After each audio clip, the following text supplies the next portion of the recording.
Savez-vous que le fait de rendre la dîme est un moyen de mesurer votre spiritualité? Une étude importante effectuée sur 5 divisions adventistes à travers le monde révèle que rendre la dîme est étroitement lié à 5 autres pratiques qui unissent une personne à Dieu.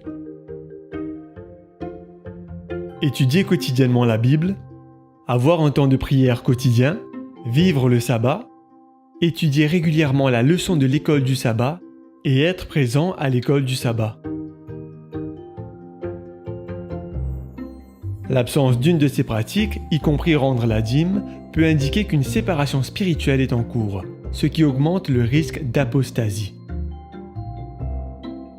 D'ailleurs, un des premiers signes qui montrent que quelqu'un ne fait plus confiance à Dieu et à sa parole, c'est lorsqu'il ne rend plus la dîme.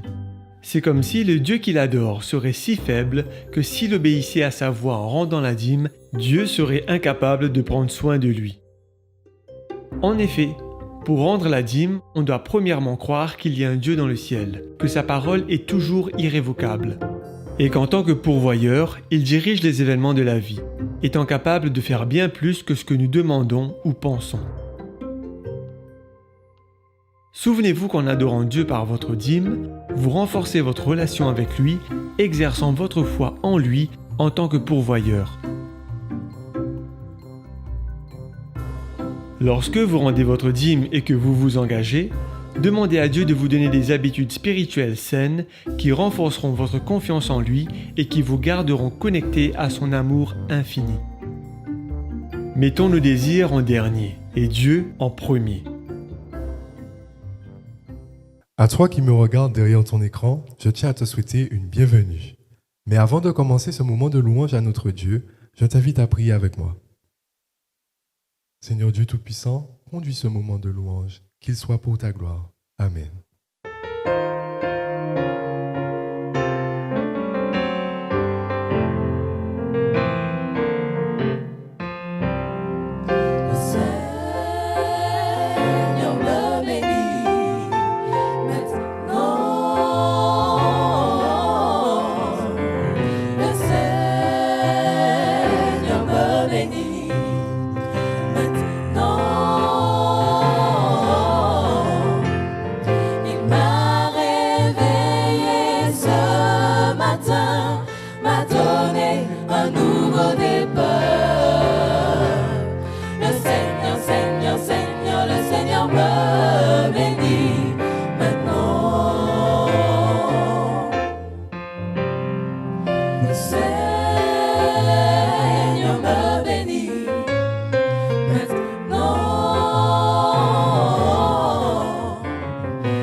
Bienvenue à toi qui es connecté en ce moment. Confiance en l'Éternel.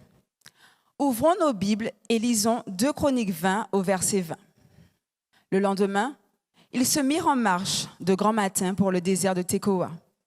À leur départ, Josaphat se présenta et dit : « Écoutez-moi, Juda et habitants de Jérusalem. Confiez-vous en l'Éternel, votre Dieu, et vous serez affermis. Confiez-vous en ses prophètes et vous réussirez. » Durant les Jeux paralympiques de 2020, tenus en 2021, une image est restée gravée dans mon esprit. Cette photo prise en plein effort montrant 2 personnes, une sprinteuse malvoyante et son guide.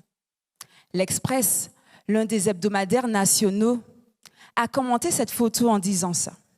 Le lien entre un athlète malvoyant et son guide est plus fort que la simple lanière qui les unit l'un à l'autre pendant le temps de la course. Performance rime avec confiance, ont-ils écrit. Le coureur guide. Devenir un coureur guide, devenir un guide voyant, c'est pouvoir mettre ses yeux au service de l'autre. C'est pouvoir mettre ses yeux au service du non ou du malvoyant. C'est apprendre à courir ensemble. C'est ensemble, mieux qu'avancer. C'est courir pour l'autre et avec l'autre et au même rythme que l'autre. De même, être un guide voyant, c'est s'entraîner tout le temps avec l'autre. Développer une très grande relation de confiance. Le coureur guide doit connaître l'athlète qui va accompagner. Je vais vous parler des attributs du coureur guide. Et l'un des attributs du coureur guide est de courir, que ce soit dans un but récréatif, dans un but sportif, avec pour objectif la performance. Le guide, coureur guide, doit être un coureur. Courir en duo n'est pas un exercice facile. Je ne sais pas si vous l'avez déjà expérimenté, mais c'est un exercice compliqué parce qu'il faut faire confiance à l'autre. Le guide voyant, justement, il est doté de la faculté de juger ce qui trait à la sécurité des 2 athlètes, de celui qui l'accompagne et ainsi que de lui-même. Le rôle du coureur guide. Le rôle du coureur guide, il en a 2. Guider et assurer la sécurité. Guider, c'est son rôle principal. Dans son rôle de guide, il doit apprendre à répondre aux besoins de l'autre. Il doit apprendre à connaître l'autre. Il doit apprendre à connaître ses besoins, ses objectifs, sa performance. Le guide idéal doit être en mesure de courir et de parler en même temps, en essayant d'avoir de l'énergie pour observer l'environnement qu'il y a autour, pour que les 2 progressent en même temps. Assurer la sécurité, que ce soit de façon récréative ou de façon sportive, les 2 coureurs doivent se sentir en sécurité. Il est important de se dire que celui avec lequel le malvoyant va avancer, il se sente bien, il se sente vraiment soutenu, accompagné, guidé, fortifié. Lors des participations aux courses, le coureur guide assure la sécurité, non seulement de l'athlète malvoyant ou non-voyant, mais aussi indirectement celle de tous les participants à la course. Mais en cet instant, je vais vraiment vous parler d'un guide sûr, un guide sur lequel on peut compter. Ce nom, Jerusa Gébert dos Santos, ne vous dit peut-être rien. À moi non plus, avant août 2021, il ne me disait rien. Mais cette sprinteuse triple médaillée a marqué la finale du 100 mètres à Tokyo en août 2021. Elle était âgée de 39 ans, championne olympique. Et cette championne a vu cette médaille s'éloigner. Alignés sur la ligne de départ, la sprinteuse et son guide sont enfin prêts à prendre leur envol. Ils sont enfin prêts à se lancer dans la course. Et tout à coup, juste au moment où le coup de feu annonce le début de la course, la cordelette qui les liait se rompt. Prise de panique, et j'imagine la scène, je ferme mes yeux et je mets ma main en me disant qu'elle cherchait la main de son coureur guide. Elle ne l'a pas trouvée. Rien à faire. l'espoir avait laissé place au désespoir. L'espoir avait laissé place à l'angoisse. L'espoir avait laissé place aux larmes. Tout comme cette sprinteuse, pleurer devient parfois le seul moyen de soulager nos peines. Pleurer devient le seul moyen de soulager nos angoisses. Beaucoup ont pleuré et beaucoup perdent confiance. Dans ce monde actuel, il est difficile de faire confiance. Il est difficile d'avoir confiance. Et vous me direz, oui, mais quelle est la différence entre faire confiance et avoir confiance? Il y en a bien une. Avoir confiance, c'est le sentiment de quelqu'un qui se fie entièrement à l'autre, à quelque chose. Et faire confiance ou mettre sa confiance, c'est considérer quelque chose comme digne de la confiance qu'on lui accorde. Se remettre entre les mains de quelqu'un. Voyager, c'est beau. Bien que ces temps-ci, l'exercice, depuis la pandémie, devienne difficile pour certains. Mais quand nous avons l'opportunité de voyager ou quand nous avons eu l'opportunité de voyager, nous aimons avoir la présence de quelqu'un, d'un guide. C'est comme quand nous faisons une randonnée, nous aimons que cette personne nous guide, cette personne connaisse un peu le chemin pour savoir dans quoi on va s'embarquer, où est-ce que nous irons. Nous aimons en fait parcourir en toute sécurité. Et dans le deuxième livre des Chroniques, le livre que j'ai lu en introduction, au chapitre 20, il nous est rapporté une expérience vécue par le royaume de Juda. Josaphat, roi de Juda à l'âge de 35 ans, marchait dans la voie d'Asa son père. La Bible dit qu'il ne s'en détourna point, faisant ce qui était droit aux yeux de l'Éternel. Alors qu'il administrait son peuple, des Moabites et Ammonites ont décidé de lui faire la guerre. La première réaction de Josaphat, ce fut quoi, selon vous? Ce fut de chercher l'Éternel. Quand nous faisons confiance à une personne, nous nous tournons systématiquement et naturellement vers elle, car nous savons qu'elle pourra nous donner des solutions à nos difficultés du moment. Nous savons qu'elle pourra nous soutenir, nous savons qu'elle pourra nous aider, nous savons qu'elle pourra nous accompagner. Et Josaphat ne se tourne pas vers n'importe qui. Il ne se tourne pas vers son père, vers un ami, vers un frère, non. Il se tourne vers l'Éternel, le guide sûr par excellence, l'abri sûr, celui sur lequel nous ne pouvons que compter. Et le choix de Josaphat peut certes paraître anodin pour certains, mais pas pour les chrétiens, pas pour ceux qui ont appris à mettre leur confiance en Dieu, pas pour ceux qui ont appris à expérimenter le Dieu tout-puissant qui répond à tout. Et en essayant de paraphraser la phrase que j'ai lue de l'Express qui disait « performance rime avec confiance », nous pouvons dire « la confiance ne rime qu'avec l'amour ». En effet, il ne peut y avoir confiance sans amour. Les mots confiance et amour se complètent. Les mots confiance et amour s'emboîtent l'un à l'autre. La confiance ne peut exister s'il n'y a pas d'amour. Et nous avons un exemple sûr. Nous avons l'exemple de Jésus. Nous ne pouvons admettre que celui qui a manifesté le plus d'amour envers les êtres humains, c'est Dieu. Il est lui-même amour. Et depuis la fondation de ce monde, il a exprimé cet amour envers chacune des créatures. Il a exprimé son amour envers chacun d'entre nous.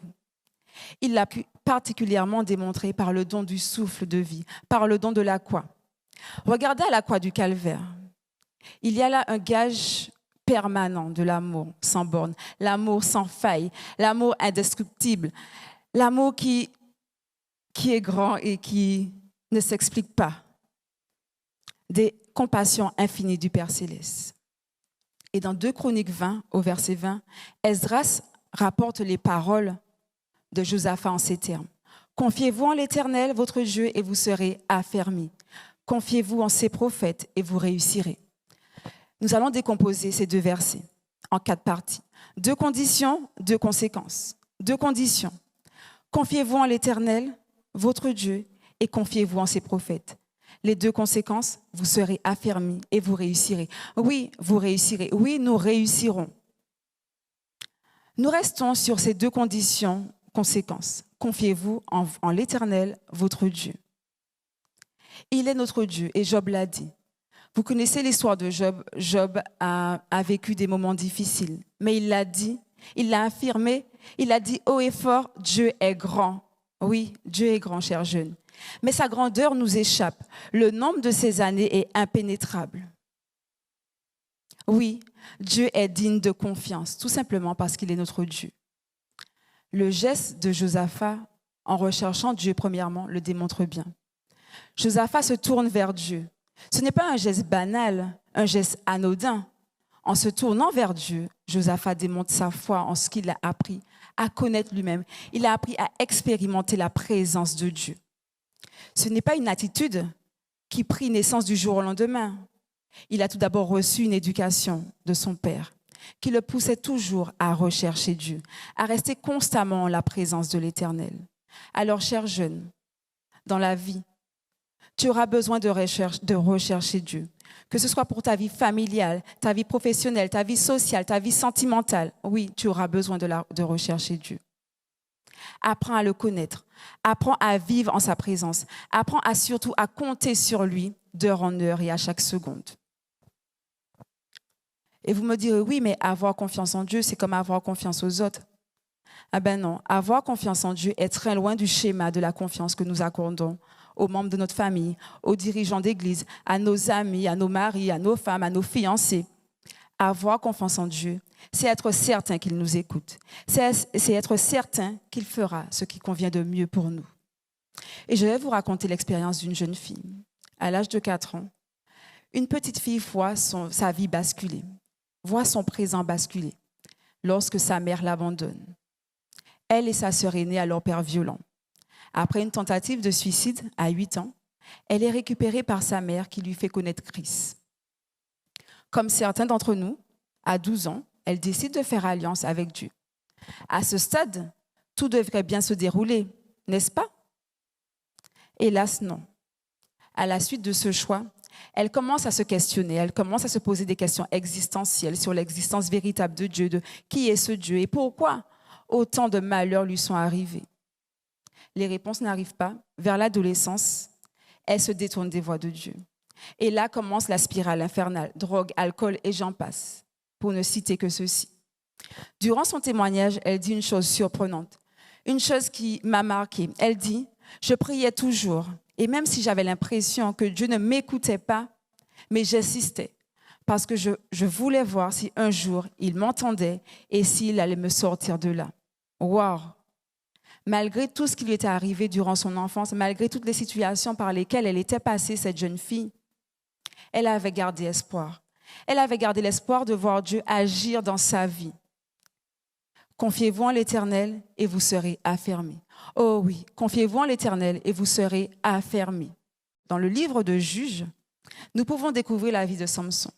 Vous la connaissez aussi, l'histoire de Samson. Et une chose est étonnante quand même. Malgré tous les mauvais penchants de cet homme, il garda une force phénoménale qui venait de Dieu directement.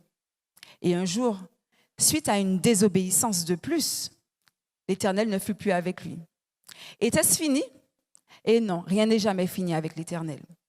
Il pria Dieu. Samson prit le temps de prier Dieu. Seigneur Dieu, souviens-toi de moi, je t'en prie. Donne-moi la force seulement cette fois-ci, ô Dieu, et que de seul coup, je tire vengeance des Philistins pour mes 2 yeux. Quel est le lien entre la jeune fille et Samson? Eh bien, le lien entre les deux, c'est que les deux avaient gardé leur confiance en Dieu, oui, et ça avait payé. Avoir confiance en Dieu, c'est accepter les réponses à nos demandes. Avoir confiance en Dieu, c'est accepter les réponses à nos soupirs. Avoir confiance en Dieu, c'est accepter les réponses à nos désirs, à nos prières. Se confier en Dieu, c'est se découvrir totalement. C'est laisser Dieu prendre le contrôle de toute notre vie.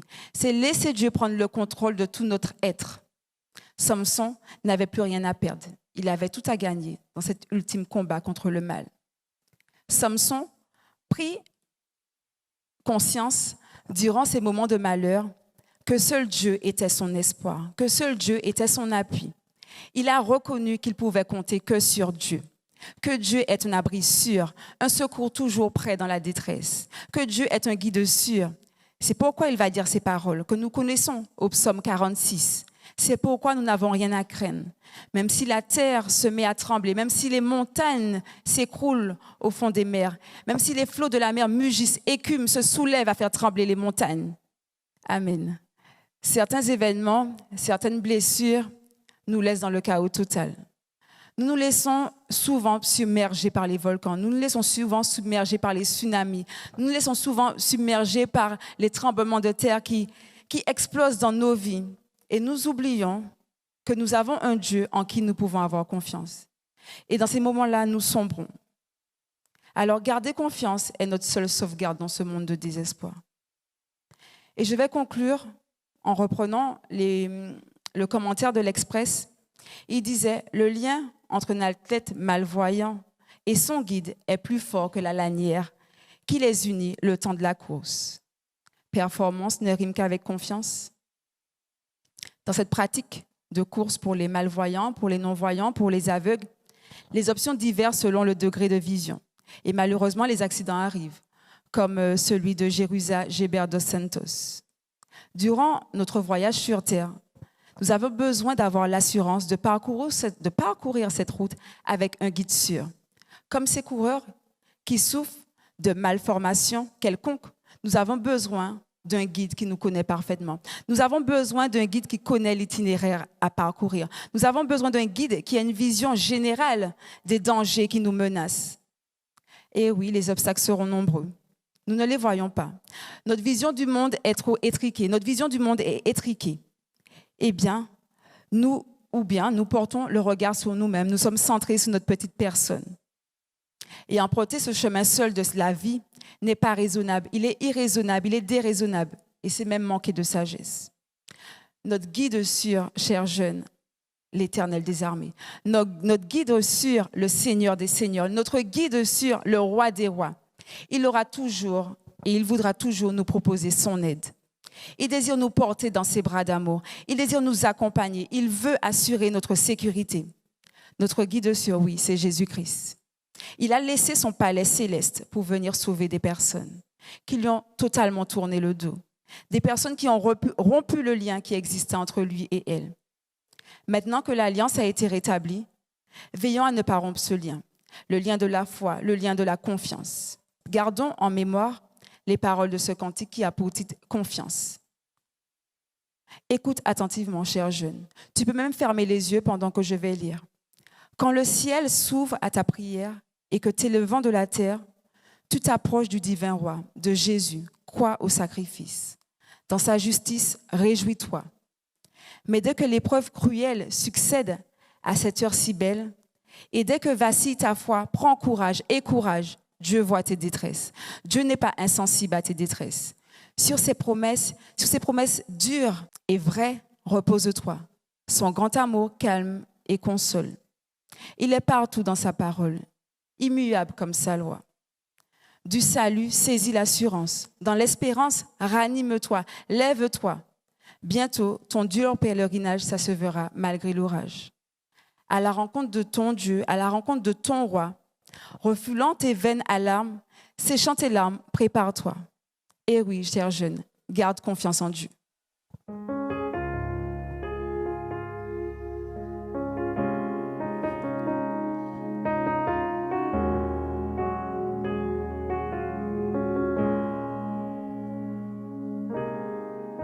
Je ne sais comment exprimer ma gratitude envers toi qui m'as aimé passionnément. Même au milieu de la multitude, tu m'as touché et je sais que tu es vivant. Rien ne pourra me séparer de toi, car je connais la réalité de la foi. Pardonne-moi l'incrédulité, je viens vers toi, car je désire la liberté. Oh, oh, oh. Permets-moi de t'exprimer tout mon amour. Accorde-moi de t'aimer, mon Dieu et mon roi. Permets-moi de t'exprimer tout mon amour. Accorde-moi de t'aimer comme il se doit.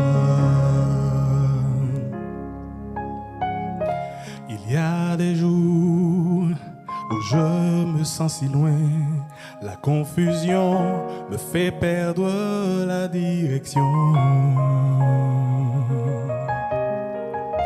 Mais soudain j'entends l'écho de ta voix, l'appel divin qui me ramène à la raison. Permets-moi de t'exprimer tout mon amour. Accorde-moi de t'aimer, mon Dieu et mon roi. Permets-moi de t'exprimer tout mon amour. Accorde-moi de t'aimer comme il se doit. Permets-moi de t'exprimer tout mon amour. Accorde-moi de t'aimer, mon Dieu et mon roi. Permets-moi de t'exprimer tout mon amour. Accorde-moi de t'aimer comme il se doit. Accorde-moi de t'aimer comme il se doit. Accorde-moi de t'aimer comme il se doit.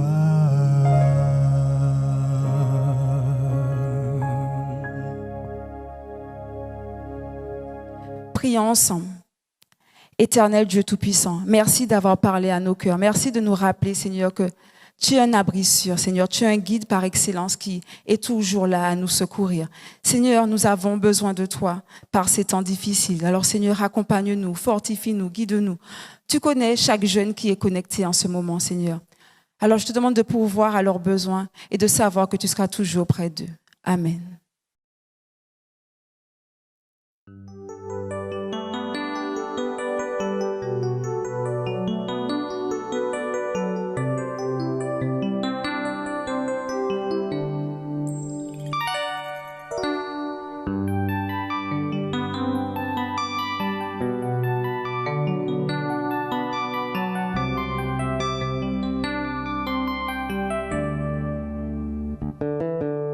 Ma vie,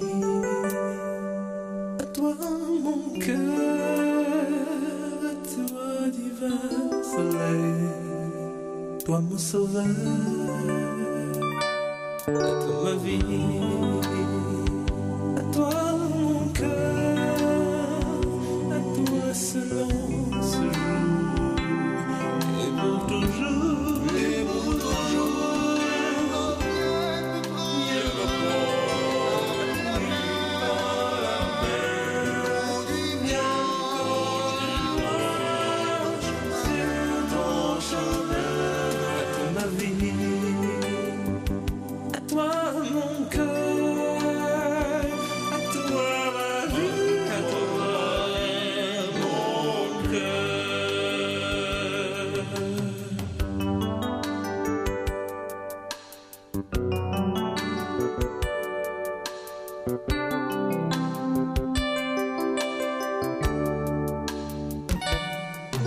Ma vie, à toi mon cœur, à toi divin soleil, toi mon sauveur, mon bonheur, je veux t'appeler, suivre ta voix, Jésus, guide mes pas.